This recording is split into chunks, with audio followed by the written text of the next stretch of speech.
chauffard a commencé de résonner avant même que le monde n'existe. Il était déjà là-haut, ce chauffard. Et nous allons comprendre qu'est-ce que ce chauffard. Vous imaginez un peu la grandeur du texte. Shabbaton, en vert. Nous le soulignons maintenant en vert. D'accord? Shabbaton, regardez, je vous le souligne ici. Voilà. Shabbaton, c'est un Shabbaton, grand jour de Shabbat, grand jour de repos, grand jour de cessation. Shabbaton, ce sera le repos, mémoire. J'ai souligné en violet. Je prends un peu de temps avec vous pour bien expliquer, j'espère que je ne vais pas trop vite. Mais je suis obligé de bien expliquer le texte pour que vous compreniez bien comment on lit un texte de Torah. Et nous lisons maintenant « Souvenir » Zikron Teroua. Vous avez remarqué une fois encore qu'il n'y a pas de mot chauffard dans ce texte. Il n'est pas repris. On parle que du son. Parce qu'en finalité, ce qui nous importe, c'est le son. L'instrument duquel il vient est très important également. Mais d'abord, nous parlons du son selon le texte de Lévitique 23, 23. Maintenant, souvenons-nous d'une chose. De nouveau, nous sommes dans un système de création. Lorsque nous lisons Zikron, il faut que vous vous souveniez que la première fois que cette racine hébraïque va apparaître, c'est dans Bereshit, au chapitre 1. Si je ne m'abuse, je vérifie pour ne pas dire une moindre erreur, au chapitre 2, je n'ai plus, je crois que c'est oui, chapitre 1. Et alors, voilà. Et je crois que c'est au verset, si je ne me trompe, au verset 27, où il est dit qu'il fit l'Adam à son image, il les fit mâle femelle, Zarar ou Nekeva. Zarar, le mâle, ou Nekeva. C'est-à-dire que, écoutez bien, que dans l'Adam fondamentale, il y a déjà deux choses bien imbriquées. Une première, c'est le zarar, le mâle, nekeva, la femelle. C'est l'idée qui se trouve dans l'Adam. Mais voilà que le mot zarar, mâle, va produire le mot mémoire, zikaron. Donc, dans l'Adam, il y a quelque chose d'absolument formidable. Dieu lui a donné une capacité de se souvenir. D'ailleurs, vous vous rappelez qu'à chaque fois que Dieu va parler au peuple d'Israël, il va lui dire « Souviens-toi du jour où je t'ai fait sortir d'Égypte. Rappelle à tes enfants, à tes petits, à tes arrière-petits, de génération en génération, le souvenir que c'est moi qui vous ai libérés de l'Égypte. » Ainsi, nous avons ici l'expression « Zikron teroua », l'homme est capable de se souvenir. Écoutez bien, c'est absolument génial, c'est fabuleux. Capable de se souvenir du premier son du chauffard lorsque Dieu créa son monde. Mais comment est-ce possible? Mes amis, il y a quelque chose dans l'homme qui l'empêche je vais dire, ou plutôt, je vais le dire autrement, quelque chose en lui qui le pousse constamment vers Dieu. Même s'il dit qu'il est totalement incrédule, qu'il ne croit en rien, la Bible nous dit qu'il a mis dans le cœur de l'homme la pensée. C'est à venir, cette pensée produit le souvenir. De quoi? De l'éternité, c'est-à-dire de là-haut où l'homme a été conçu fondamentalement. C'est pourquoi cette petite fête de 3 versets contient en elle tous les secrets du commencement de l'univers. C'est véritablement l'anniversaire de la création du monde. C'est véritablement ça. 3 petits versets. 3 seuls petits versets. Il parla, Dieu dit, il parla aux enfants d'Israël et tu leur diras, le 7e mois, jour Ah, mes amis, ça c'est quelque chose. Tu leur diras de se souvenir, ils en sont capables, du son du chauffard, qui était en finalité le son de la création de l'humanité, et du monde entier, et de l'univers tout entier. Vous imaginez que ce petit verset absolument extraordinaire, un petit texte absolument extraordinaire. Il continue en disant « Toutes ces fêtes sont sur un même et unique principe » et je pense que mardi prochain, j'aurai l'opportunité de vous décoder chaque fête selon les codes qui la contiennent. Et vous allez voir qu'entre eux, écoutez, c'est extraordinaire, extraordinaire. J'ai refait des calculs et j'ai constaté qu'entre Yom Teruah et la fête des tabernacles, la dernière des fêtes, entre les deux, de l'un à l'autre, se trouve un code, 10 et 5, qui nous forment 15.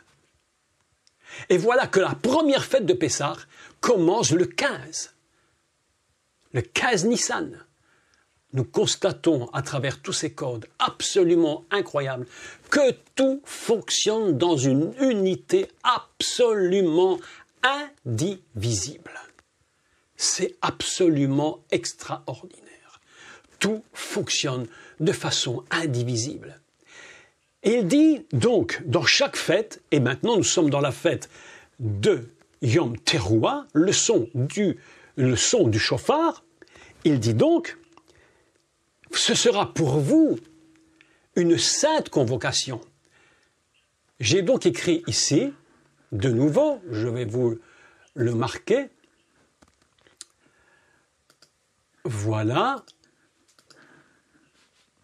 ici vous voyez une sainte convocation, vous voyez sur l'écran mon petit crayon qui le marque. Et qu'est-ce que nous constatons? C'est que le mot convocation se dit mikra. Mikra. J'ai fait volontairement ce texte en rouge pour que vous lisiez la racine de ce mot, qui est kara. Est-ce que vous me suivez tous bien? Ça va? Jusque-là, vous me suivez? C'est pas trop compliqué, mais c'est très important. J'explique. Et c'est un peu, par écran interposé, c'est un peu compliqué. Mais j'espère que vous pouvez me suivre. Kara, mikra, kara signifie appeler, crier. Crier. Vaikra Elohim, il a appelé Elohim, il a crié le nom. Vaikra, il a donné le nom. C'est ainsi qu'on nous trouvons dans la Torah, au premier, dans le chapitre 1. Je vais le trouver. Je vais essayer de le trouver rapidement.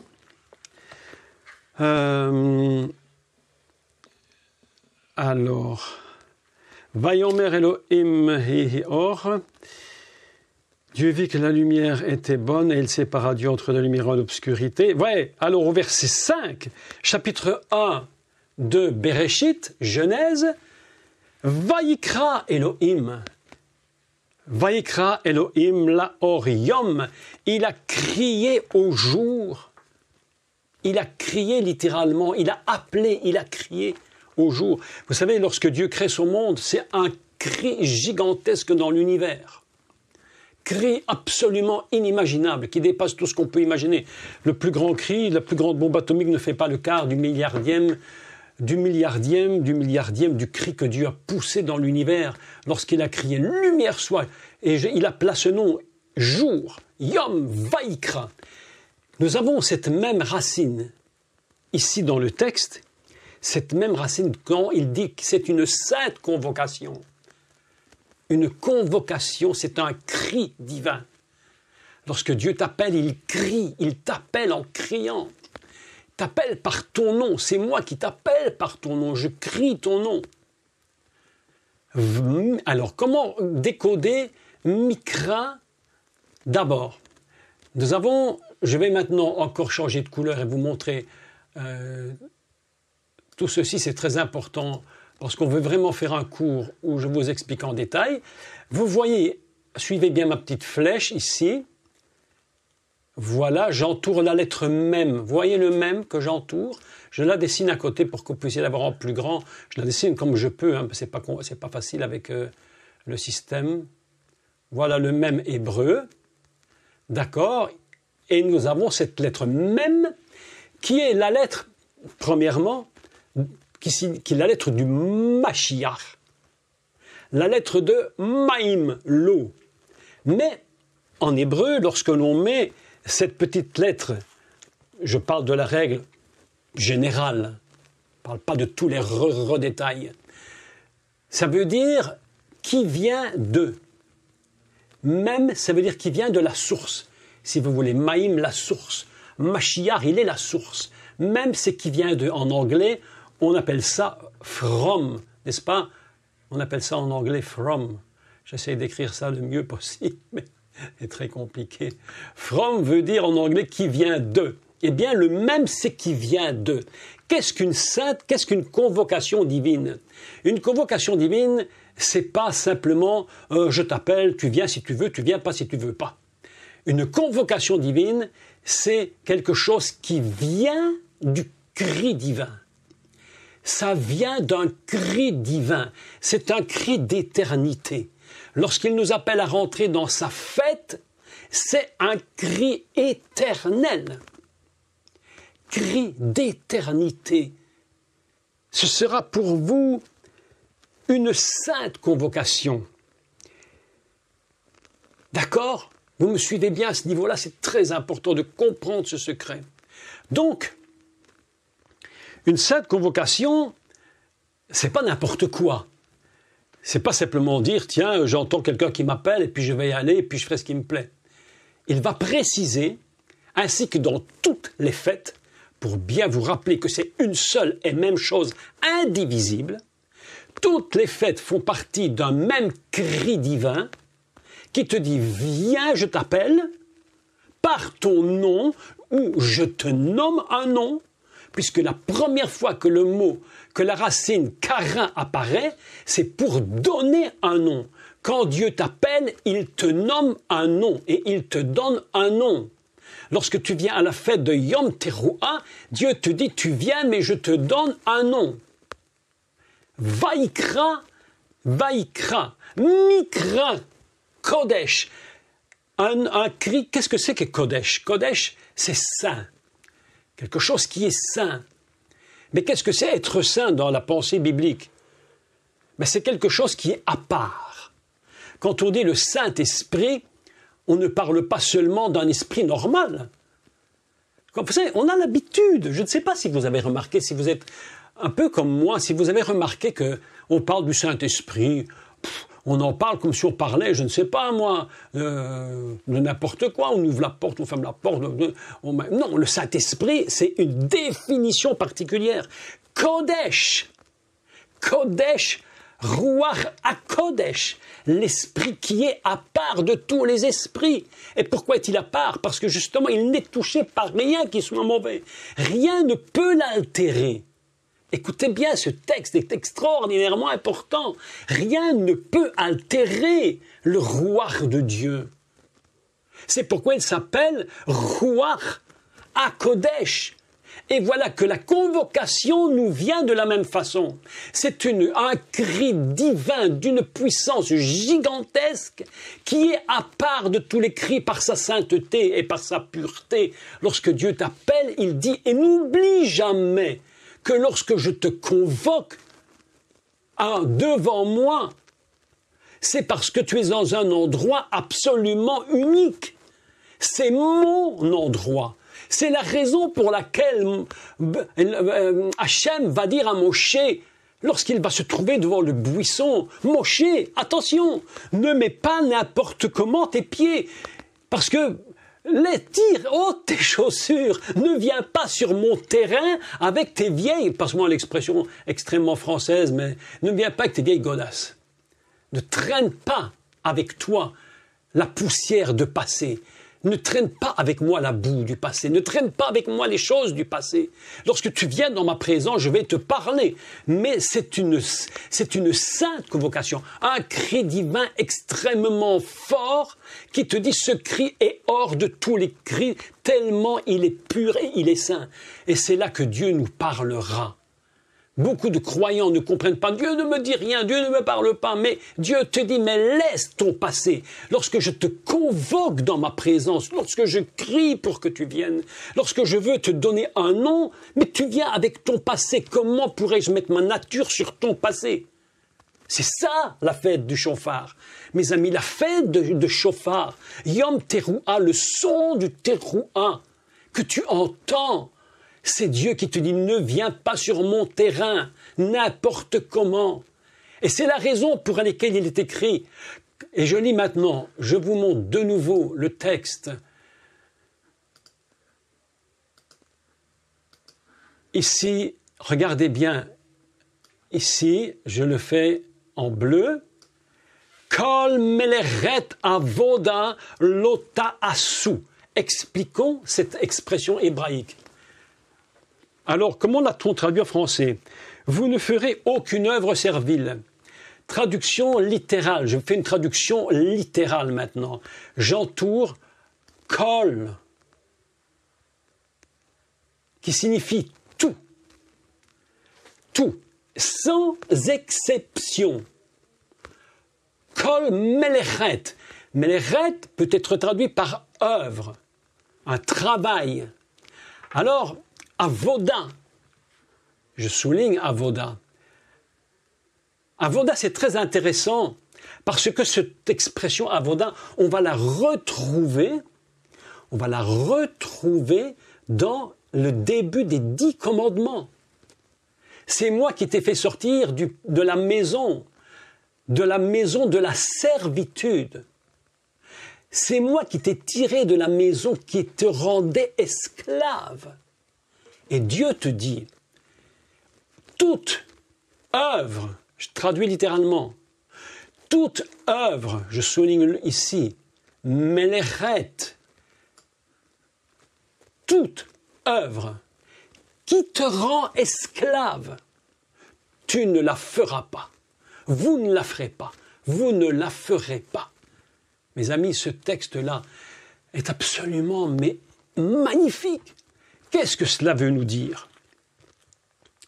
Ça signifie quoi? Ça signifie que lorsque Dieu t'appelle par la fête du son du chauffard, il te dit, je t'appelle, mais surtout, lorsque tu vas te présenter devant moi, je te supplie que tu n'amènes avec toi aucune œuvre qui te rend esclave. Ne prends pas des choses que je ne veux pas qui viennent sur mon terrain. Lorsque tu rentres sur le terrain de Dieu, ce n'est plus ton terrain, c'est le terrain de Dieu. Et vous pouvez imaginer que l'appel, ce qu'on appelle le Mikra Kodesh, la sainte convocation, imaginez donc le niveau que cela représente. Dieu t'appelle sur son terrain. Tu n'es pas là sur le terrain de, entre guillemets, la dénomination.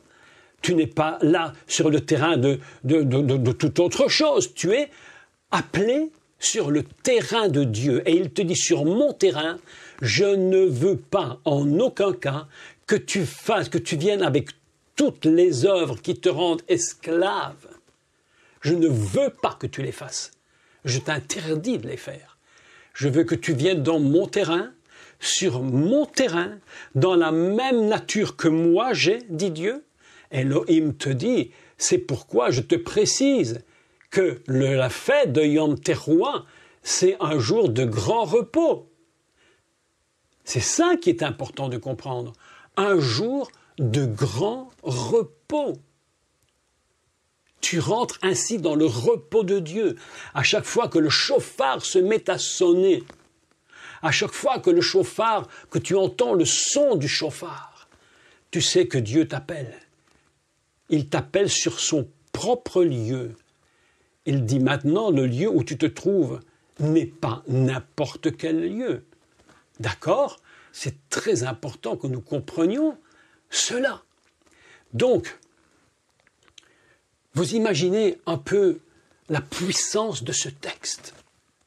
3 versets qui sont en train de nous dire, en réalité, vous êtes complètement revenus dans le principe de la création de l'univers, là où moi-même, l'Éternel, je contrôle tout. Et mes amis, écoutez bien, aujourd'hui, il est déjà 53. Il nous reste juste quelques minutes, je n'aurai pas le temps de tout terminer. Mais mardi soir, je vais vous expliquer le mystère du chauffard.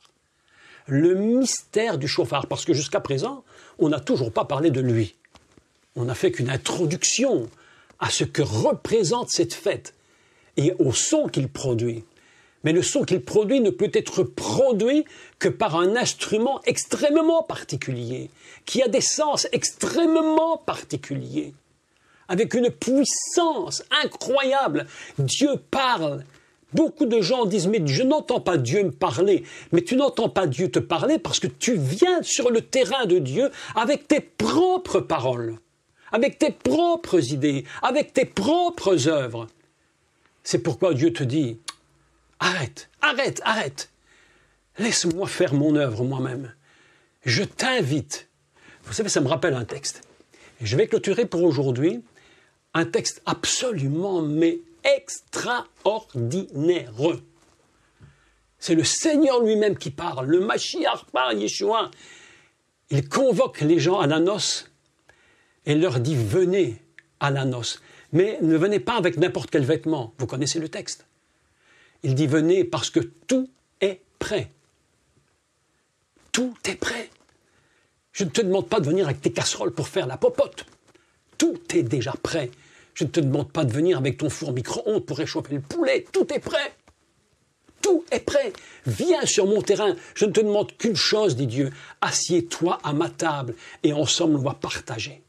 On va partager le repas des noces. On va vivre un moment absolument extraordinaire. Je ne te demande de ne rien faire. Oh mes amis, écoutez-moi, écoutez-moi, écoutez-moi. Dieu dit, vous êtes mes invités. Vous êtes mes invités. Ça, c'est magnifique. Moi, quand on m'invite chez quelqu'un, si demain tu m'invites chez toi, je ne vais pas, écoutez, je ne vais pas commencer à cuisiner. Moi, je me mets à table et j'attends que tu me serves. Hein. Qui veut m'inviter? Qui veut m'inviter? Tu n'essayes même pas de faire à manger. Tout est prêt.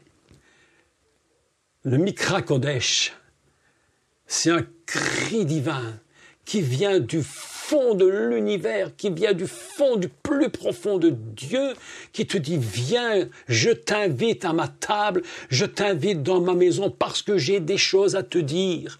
S'il te plaît, mais viens de façon libre. Ne sois esclave de rien.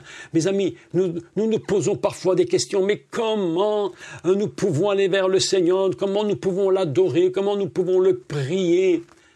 Mes amis, si tu veux d'abord adorer Dieu, si tu veux le prier, d'abord viens en te libérant de ce qu'on appelle Meleret Avoda, les œuvres qui te rendent esclave.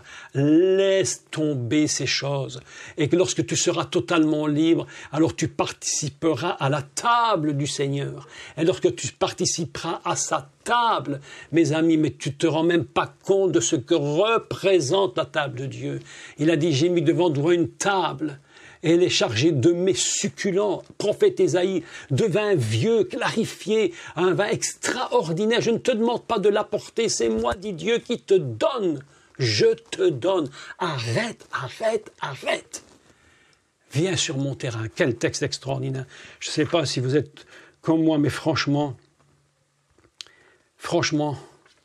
exceptionnel. 3 versets, mes amis. 3 petits versets. Tout simple. Et quand on les lit, on se dit, mais Seigneur, mais de quoi tu nous parles? On fait la fête des trompettes, on sonne des trompettes, mais est-ce qu'on a bien compris de quoi il s'agit? Quelle est la réalité de cette fête? Eh bien, la réalité de cette fête, mes amis, c'est qu'elle englobe la totalité de l'univers. Elle englobe la totalité de toutes les fêtes. Parce que dans chaque fête, Dieu parle. Et chaque fois qu'il parle, c'est le son du chauffard qui résonne. Nous allons clôturer maintenant. Et nous allons lire une dernière fois ce texte, mais en le lisant autrement. On va faire une adaptation explicative de la lecture du texte de Lévitique 23. Donc si vous avez votre Bible, vous la prenez, ou votre Torah, et on la lit en explication. Et nous commençons. D'abord, cette parenthèse importante, très importante, il est écrit, donc, Vaïdaber Adonai, il a parlé Elohim. Sa parole pure, il a parlé qui?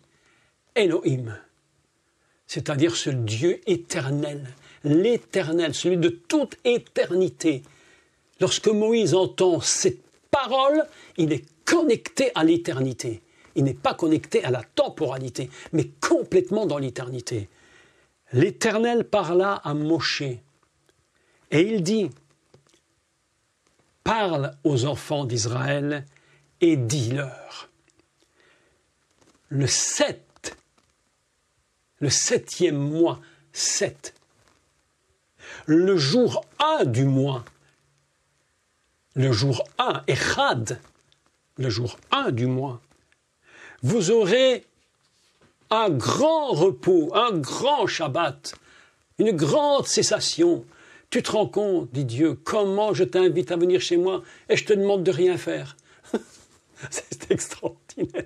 Je t'invite et je ne te demande de rien faire. On va seulement profiter d'être ensemble. Oh là là là là, quel texte. Vous aurez un grand jour de Shabbat. En souvenir. C'est fantastique. Vous souvenant du son du chauffard qui résonna au commencement de l'univers. Oh,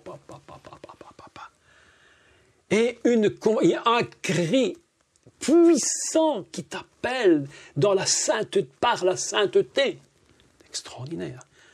Écoute, quand tu vas venir, s'il te plaît, n'amène rien avec toi qui te rende esclave. Qui te rende esclave. Ne viens libre. Laisse. Qui te rende esclave.